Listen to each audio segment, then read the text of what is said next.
Tell everybody about that event and how successful it was and what you achieved there.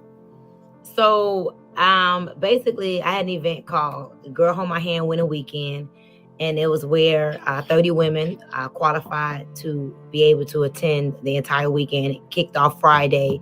How do most women connect? Through shopping, through having some wine, or dancing and enjoying themselves. So it kicked off Friday with just Stormy's Closet shopping experience, networking, connecting, dancing. I told the DJ, make sure you play some old school music. These women partied like it was 2022, and they was the last day of the year, and they was going into 2023. So Friday was just so much fun. Like, I hadn't danced like I danced on Friday probably in a long time, for real. Saturday we woke up with meditation and stretching, and we walked the community. It was very, very expensive homes, mansions, $20 million homes, $30 million homes, $40 million homes. So we was able to walk the neighborhood and just, manifest and open up our reticular activating system. And I told all the women to identify their homes, identify the driveway you want, the front door you want, the backyard you want, just identify the color. Like, find your house and literally walk the neighborhood and put it together so that you can start to believe that you can have. And so we had an incredible walk through the neighborhood. We walked through the neighborhood for 1 hour. Then we got back in the house and we went around the pool and we had barbecue and we connected with each other, and it was content day, content, connection, and communication day. So that day was designed for you to meet at least 3 powerful women, create new relationships, new sisters that you could possibly create long-term relationships with, women that can open doors for you. And Saturday we ended with very deep conversations about the things that you must do to get out of your head and into your life. I had some powerful guest women that came. I had Natasha Maine, the Vogue attorney. She is a very, very powerful, prominent divorce attorney. She was there. She was able to impart into the women. I had Tammy Price, who is one of my millionaire students, who was able to go from homeless to 7 figures plus, in just 1 year. She was one of the guests that was there. She's actually the woman, I don't know if you saw the video, that has gone bonkers all over the world, gone viral. I also had Natalie, not Natalie, but I had Annetta Powell there. Annetta Powell is my angel. She is someone who does big things in the real estate market industry. She's an investor. She owns tax businesses. She was able to impart in the women. I had Tina. Tina owns 8 Wingstop franchises. She was the first woman to open up a Wingstop franchise in Florida, and she now owns 8. And then I had Tamika Mallory, who was there as like a civil rights activist. She worked for Al Sharpton for 14 years, in part. And Claudine Hibbert, who was a successful realtor and an investor, she was there. So it was a powerful weekend with powerful women.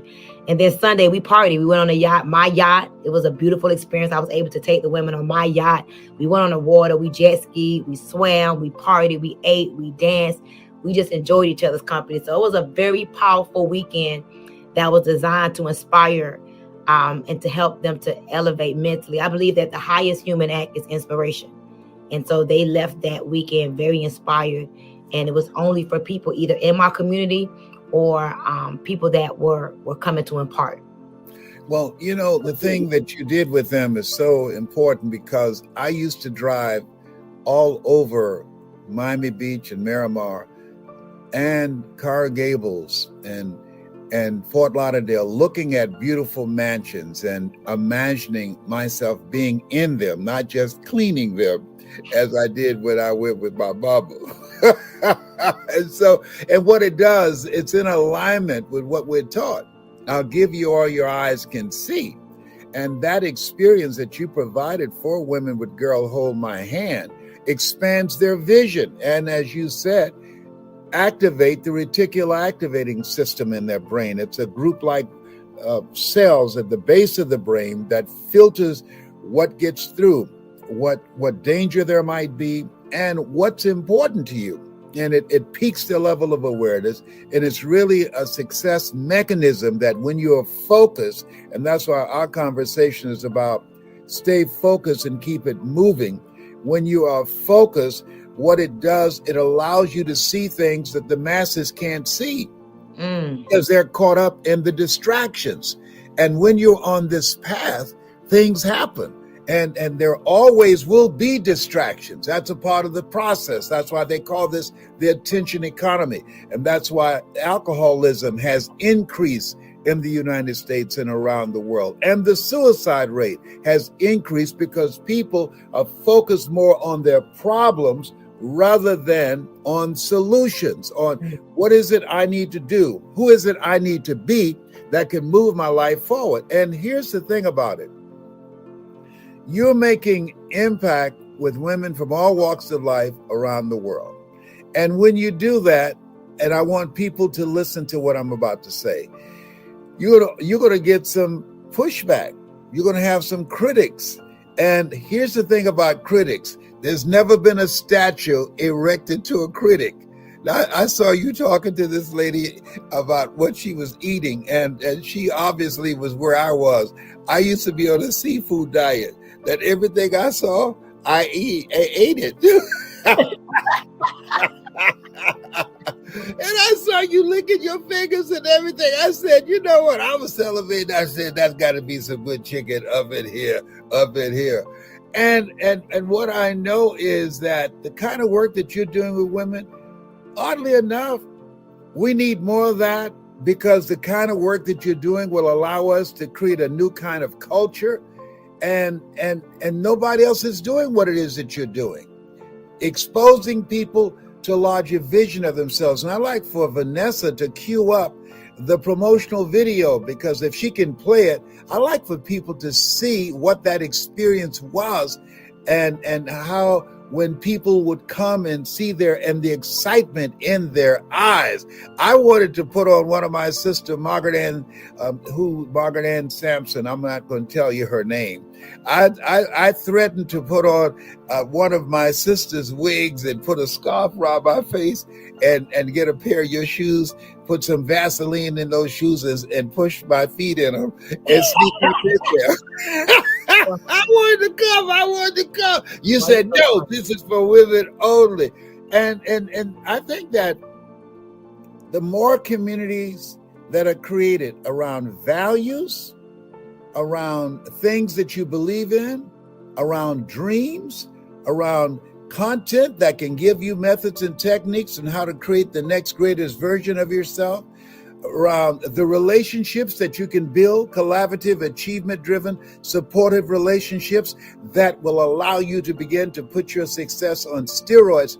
The more events that we have of that nature, we can begin to become the dominant culture rather than the smaller culture. I strongly believe the world exists as it does because people of darkness and evil, they work harder than people who are doing some good work. And you're doing some good work, and your goal is to multiply the voices, multiply the level of consciousness, and help people to know and to believe and discover the truth about themselves. As Bob Proctor would say, you were born rich. When I think about your background and the experience that you came from, you decided that where you were was not going to be your destiny. So I want you to talk about the dramatic, radical change that took place in Stormy, that when you looked at yourself one day, a moment, and you said to that person that was looking back at you, this is not me. I've got to do something differently. Let's talk about that moment. You know, to be honest with you, like I've had several of those moments. I call them my defining moments. Yes. And I remember one of the moments, I was probably around 13 years old. And it just came to my mind. I remember telling my mom that I'm so inspired by you. And I remember her that day getting excited. And I was like, no, Mom, I'm inspired not to be like you. And hold on. Okay, you can't run past that like that. Don't go crash. Come on, hold it. Pump your brakes, my sister. Pump your brakes. You said, I'm inspired by you. And she was excited. Mm-hmm. And then what did you say? I told her that I was inspired not to be like her. And I knew it was going to hurt her feelings. But my dad used to always teach me when I was a little girl, tough love. Tough love just does something to you. And most people learn through tough love than through soft love. And I knew it was going to piss her off, but I wanted her to make a change. And when I say I wanted her to make a change, my mom used to be a drug dealer, and my mom used to use the drugs she sold. And I remember we had a Jack and Jill bathroom where it was my room, the bathroom, and her room. And my mom smoked cigarettes, and she smoked weed, and she smoked crack. And I was 13 years old, and I would know the difference between how she was smoking, when she was smoking weed, when she was smoking cigarettes, and when she was smoking crack, because the flick sound of the lighter. One flick was a cigarette. 2 flicks was the weed. Multiple flicks was crack. Whoa. So I used to know what she was doing by the flicks. That's why to this very day, I don't like to hear the flick of a lighter, because it reminds me, it triggers that time in my life when my mom was on crack. So I remember telling her at 13 years old that I'm inspired not to be like you. And my mom later on told me that because I shared with her that I knew the difference between weed, crack, and cigarettes, that was the day she quit smoking. That was the day she quit smoking crack, because of that tough love I gave her. So I grew up understanding tough love. I grew up having tough love from my dad, tough love from my mom, and it helped me to become the woman I am today. And so I'm hard on myself, and I'm very tough on the people around me, because I never transformed through soft love, and the people around me never transformed through soft love. It was always the tough love. And so I could also remember my defining moment. It was about 2013. I was probably 60 pounds heavier. I had just given birth to my son, and I didn't realize that after I had lost my mom took her last breath as I was holding her hand. I didn't realize that it took me to a very dark place. I didn't know my mom was dying. August 26th of 2011, I watched her take her last breath, and she passed away. And for the first 90 days, I was strong. I was fighting. I was doing my thing. And literally like 90 days later, I went through a depression. I was depressed for 3.5 years. And in that depression, I got married. In that depression, I went from making $80,000 a month to literally applying for food stamps. And I moved into this really dark house. It had dark furniture, dark walls, no light would come in. I had a Porsche Panamera at the time. I couldn't afford to pay the car note on the Panamera. The check engine light would come on all the time. So I remember putting a sticky note over the check engine light, because I just couldn't look at the check engine light. And I used to wake up every day, and I used to think, man, I'm just waking up on the wrong side of the bed. And I remember one day I went to church, right? And the pastor was just talking about just the relationship with yourself and how you got to make powerful decisions versus popular decisions. And I remember in that moment, I came home, and when I went home that day, I went home realizing that something was significantly wrong with me.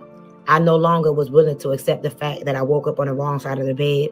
At this point, I had gotten married to someone that I would have never married. I had no friends, no family around. I literally isolated myself.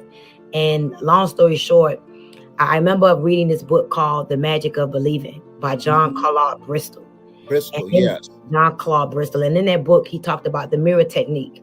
And I was desperate. I had prayed, I fasted. At this point in my life, I wouldn't curse. I would wear, shirts up to here. I wouldn't show no legs, no cleavage. I was very conservative. I was in church on Wednesday. I was in church on Saturday, helping clean up. I was in church on Sunday. Like, I was a very holier than thou church girl in church every day. Okay, I want you to pause for a moment. You made a lot of money and you lost it. How did you lose it? I lost my mind. When I lost my mom, I lost myself. So after I lost my mom, I didn't have it no more. A piece of me was taken. Yes. And I was depressed for 3.5 years after I had lost my mom. How did you make the money that you earned? What did you do? What was the profession or the business that you were involved in? Multi-level marketing. My claim to fame came through distribution and multi-level marketing. Yes. Interactive distribution. Fantastic. And so you had lost your mind, and now there you are spiraling from depression of losing your mother, and your life is just a wreck.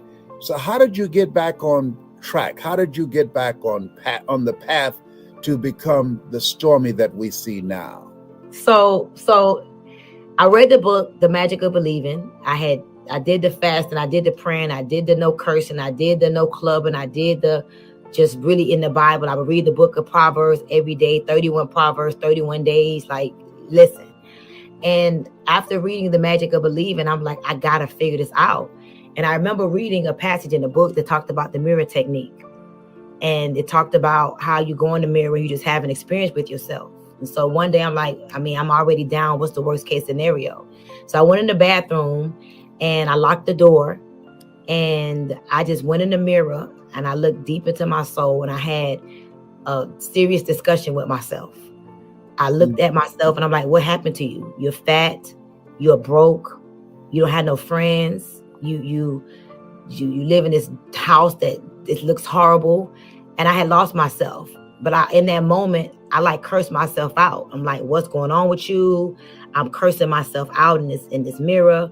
And I decided to leave myself in the bathroom, my old self in the bathroom that day. And I remember crying, tears coming out down my eyes, snot coming out of my nose. I'm gonna tell you the truth. I cursed lesbrown. I call myself every B, every stupid, every name that you can think about. I call myself every name. And I decided that I was not gonna be the same woman that walked in the bathroom that walked out. And when I walked out of that bathroom, it's like, for real, it's like the scales was removed from my eyes. And I'm like, what am I doing with this man? How did I marry this guy? Oh my God. I started opening the blinds. I'm like, this house is dark. Why is this house dark? I started opening the blinds. I went in the refrigerator. I'm looking at the food. It was margaritas at the time, strawberries, margaritas. I had old, what is that place called? Old Chipotle in the refrigerator. Like I'm looking at my house. My car was dirty. My closet was dirty. Everything was dirty. I just saw everything. And I just started cleaning up everything. I opened up the windows, turned on some music, opened up the windows, the blinds, and I just started like literally repairing my life after I had realized 3.5 years later what I had done to myself. I really did not realize what I had done to myself. It's amazing how we experience things and people handle things differently. But that moment, you said the woman who went in the bathroom, you left her in there and you came out and this person emerged and you begin to continue to pursue in the area of self-development. And you have built an incredible community of Girl Hold My Hand, and you've impacted women and men around the world. Here it is. Stop knocking on an open door. You have the power. You, your voice, you, your experiences, you, your knowledge, you, the things that you have gone through. Some things happen to you and some things happen for you. You're a gold mine. Coming out of this place where we are, will be millionaires, billionaires, and witnesses. And those of you that listen to me, you're going to be a millionaire or a billionaire, but you won't be a witness. You won't just be standing around saying, I wonder what happened. No. Watch as well as pray. I like what Mary McLeod Bethune says. She said, pray as if everything depends upon God, but work as if everything depends upon you. If you're ready to, just if you believe that there's more in you, if you knew how to get it out, you'd have gotten it out. Come on, let's be real. Why'd you hire Mike Williams? Because I'd gone as far as I could go with the thinking and the approach that I had used. That's why I said the thinking that has brought me this far has created some problems that this thinking can't solve.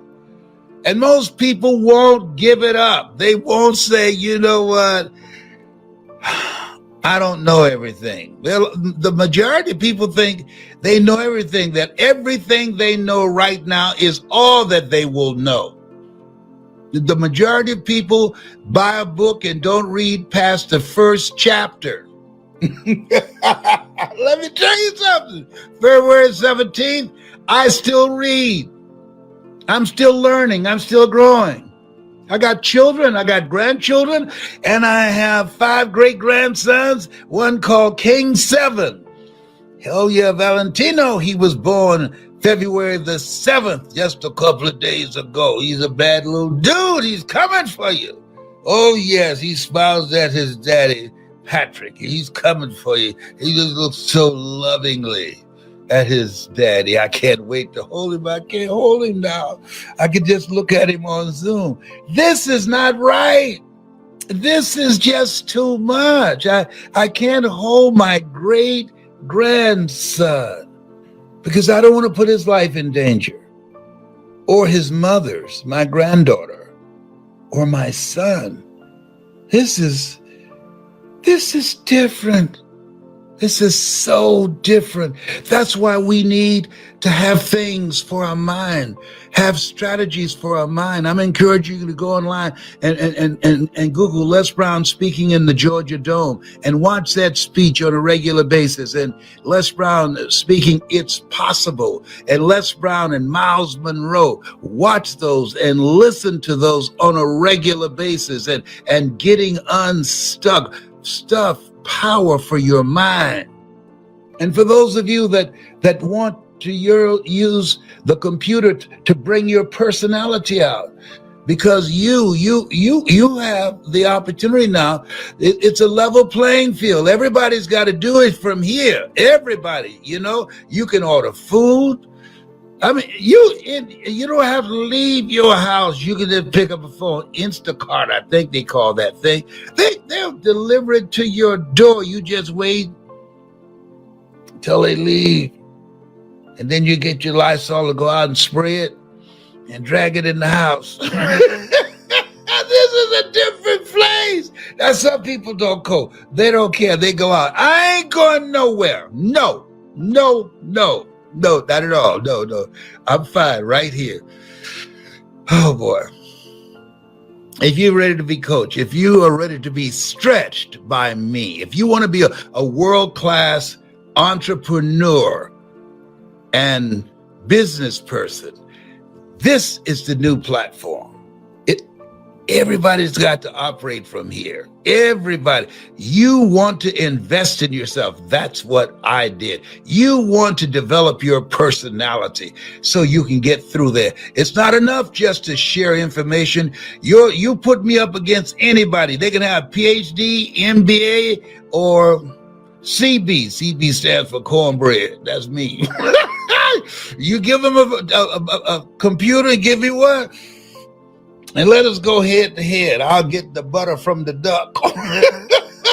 It's a level playing field. This is a golden age right now. Incredible opportunity for people who invest in themselves and get the coaching they need to bring out their personality, their passion, their energy, and how to monetize their knowledge and their skills. When a team have a losing season, they don't fire the players. You know what they do? They get a winning coach. They get a coach who wins. That's what they get. You want to be the best. You want to be coached by the best. I don't say this to impress you, but to impress upon you. Coaching matters. It matters. And so when you are serious and want a competitive edge and you want to win, I'm looking for people who are hungry to win. That's how I got here. I was hungry to win. I didn't care about your PhD or MBA. I was hungry to win, to control my own personal economy, to control my life, to take care of my mother, to buy my mother a home. I was hungry to do something that's me. It's me. I got tired of being fired. I'm not mentally fit to work for somebody for the rest of my life. There's some people that are. I remember a guy that I hired as my consultant. I'll never forget when I went to the city where I went to see him and spent a whole day with him. And he looked at me with amazement. And his wife said, when I left that day, he stopped me at the door and he said, "Thank you for turning to me as a consultant to train you how to speak and address corporations." He said, "But you know something, Les? I said, no, I wouldn't hire you. I said, why? I have an MBA. You think if it were in fact possible to speak to corporations around the world, I got an MBA, you think I would be working on this job where I'm working 65 to 70 hours a week? You think I don't have anything else to do with my time? He said, I'm just telling you, I got the check. I'm just telling you, you're wasting your time. They're not going to hire you. I said, thank you. He said, you ought to give this up, man, and try and find a job in another city as a disc jockey. I said, man, that's behind me. I'm not looking back. I want to do something different with my life. And Mike Williams is with me. And his wife said, the two of them went to the window, looking out the window as I was getting in my car. And she asked him, do you think he's going to listen to you and give up this crazy idea of speaking to corporations and speaking around the world, even though he doesn't have an MBA like you or any college at all or any corporate experience? And he said, to his credit, he said, no. And she was stunned. She said, why? I thought you were very convincing. Why? He believes in you and what you say.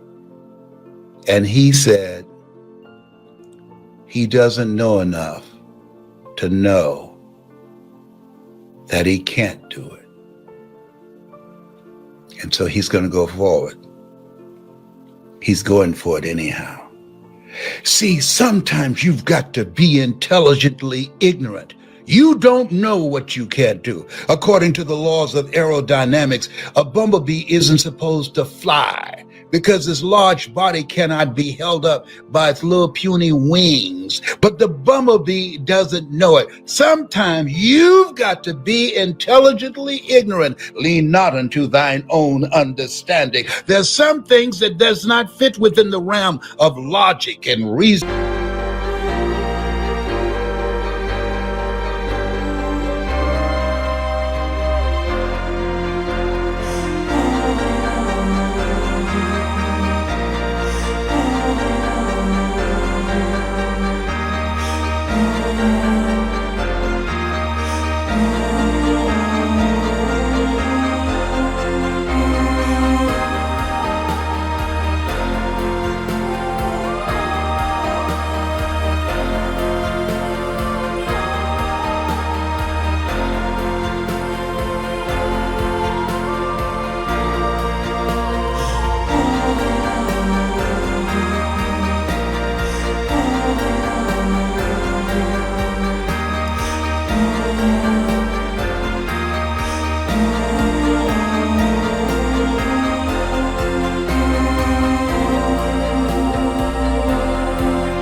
And being practical. That's why we're taught to judge not according to appearances.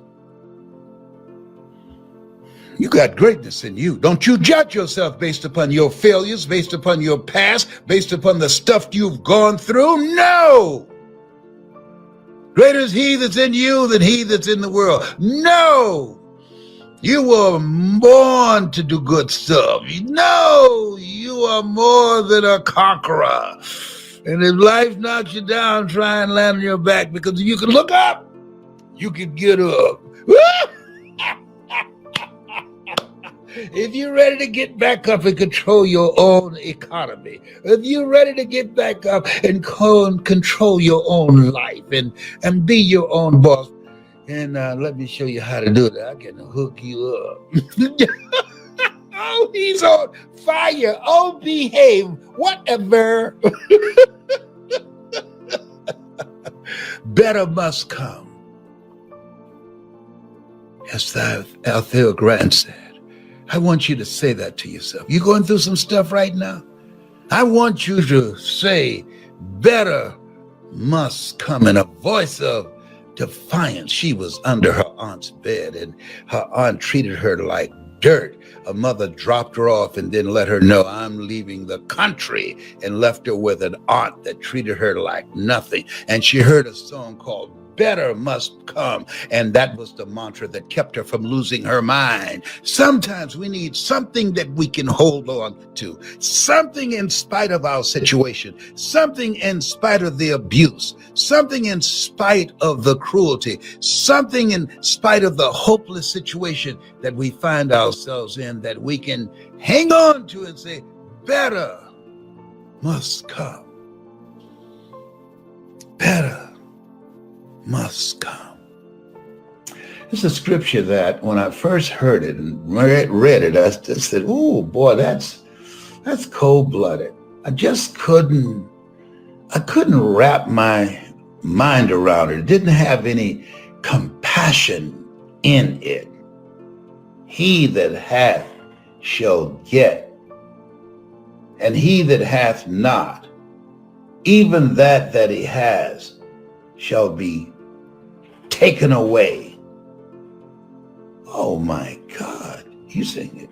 He that hath, the person who hath, they will get, and the person who don't have, even that little bit they have, shall be taken away. That doesn't seem right. But there's a question. He that hath what? Vision. People without vision perish.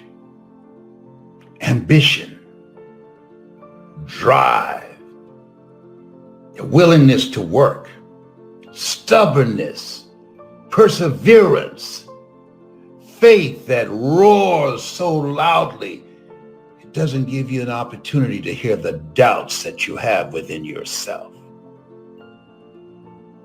You have those qualities, you will get. You have those qualities, you restore everything you lost and more. You have those qualities, angels will make room for you. Come. Let's intervene here, because he won't quit. She won't stop. We've done everything and they won't stop. Come, we got to intervene now. And then let's go find a wimp, somebody who's stopped, somebody who's allowing themselves to be consumed by fear. They're weak. Yeah, because God has not given them a spirit of fear, but of power. They ain't got no power. They're consumed in fear. They can't even think straight. God has not given us a spirit of fear, but of power and of a sound mind. This place where you are, where I am, this place, we've been picked out to be picked on. This place, we are more than conquerors. This place is a testimony, no testimony. This place, no guts, no glory. This place, faith not tested, can't be trusted. This faith will find a way. Yeah. We need to know that. We need to saturate ourselves with words that will empower us right now. Our children are watching.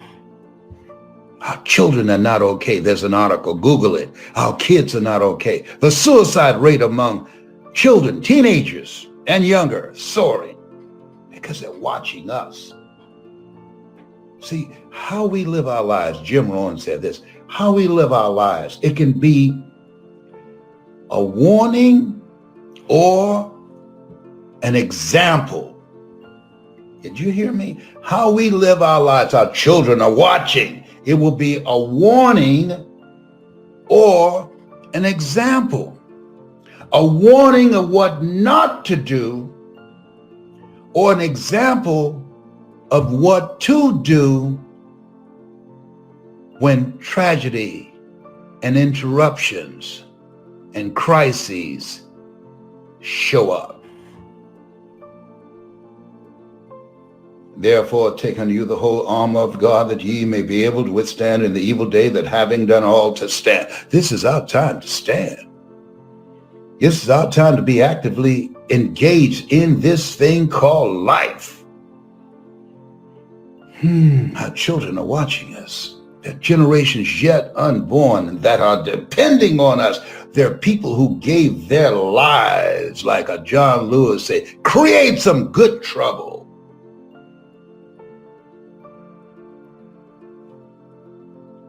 It's our time.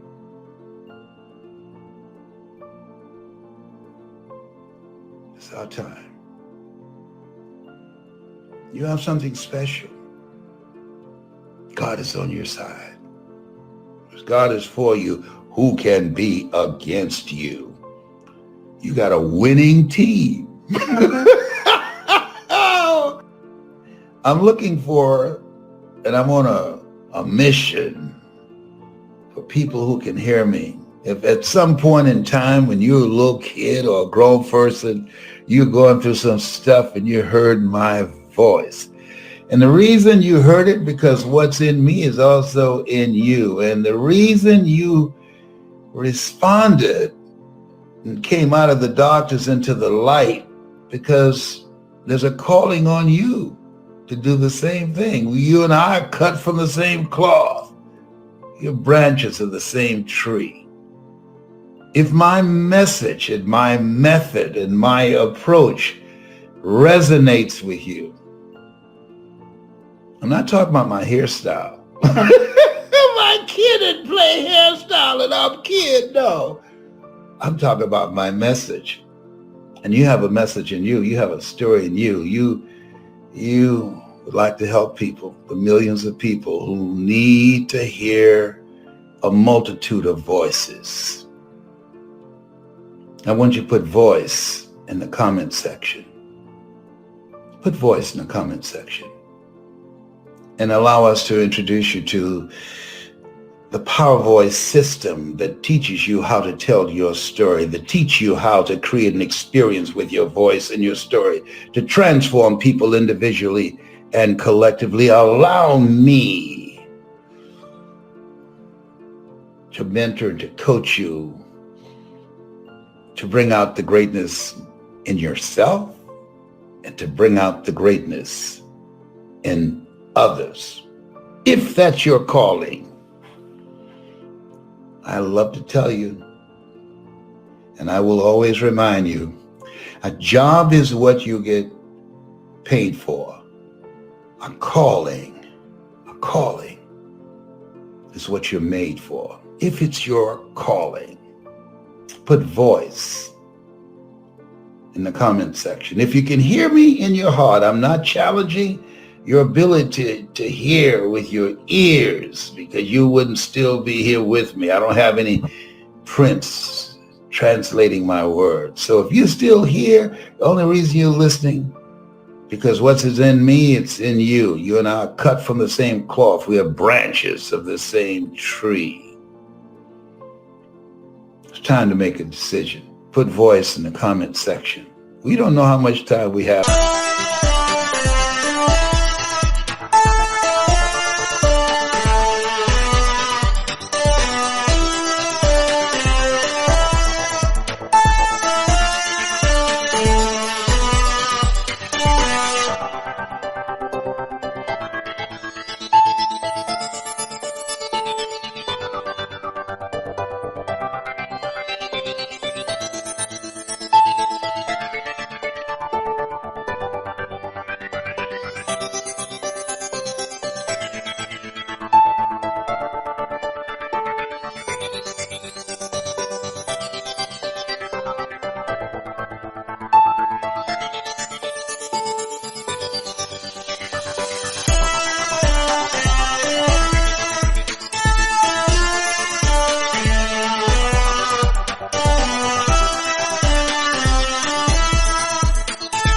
Left to me.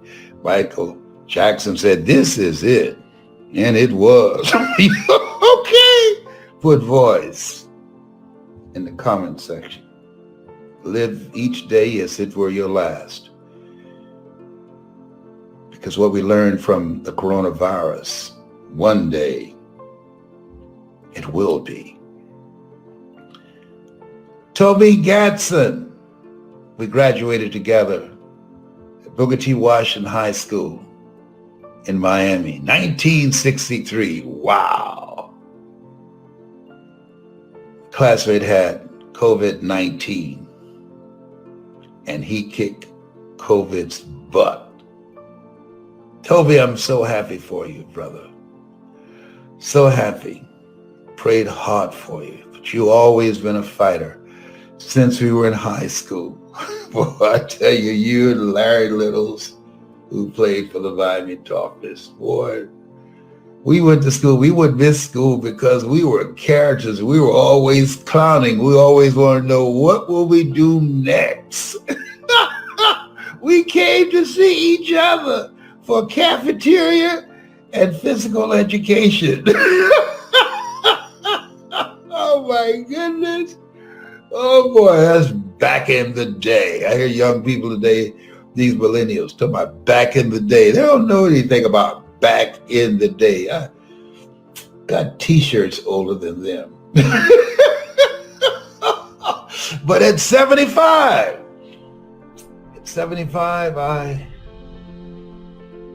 my goal is to finish strong. At 75, my goal is to train the best speakers on the planet. At 75, my goal is to find people who are hungry to make an impact with their lives, who are hungry to learn how to use and access their power voice, who are hungry to live a life that will outlive them.